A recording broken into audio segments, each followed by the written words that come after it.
हाल ही में आपके डिपार्टमेंट में दो बड़ी कंट्रोवर्सीज हुई, एक यूजीसी पर और एक एनसीईआरटी में जो जुडिशरी पर कमेंट्स हुए।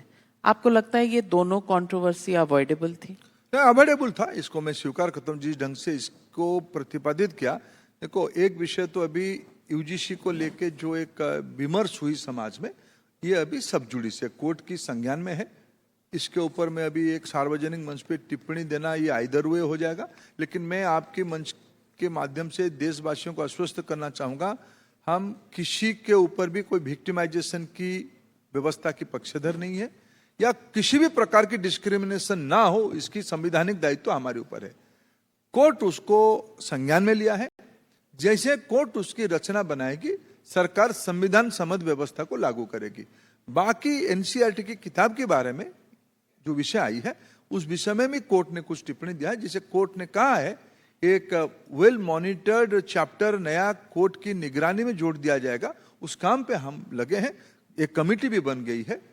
जस्टिस इंदु मल्होत्रा जी, अब भारत की जो पूर्व अटॉर्नी जनरल थे, उनकी नेतृत्व में, और एक अच्छे प्रतिष्ठित शिक्षाविद की नेतृत्व में 3 सदस्यीय कमेटी इंदु मल्होत्रा जी के नेतृत्व में बनी है।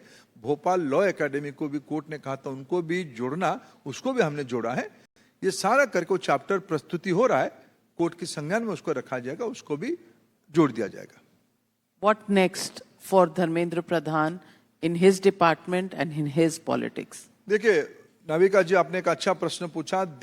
हमारी देश एक नौजवानों की देश है। आज भी हमारे देश में 140 करोड़ लोग हैं, ऐसा हम कहते हैं। 2011 की जनगणना को हम एक्स्ट्रापोलेट करें तो ये 140 करोड़ होता है।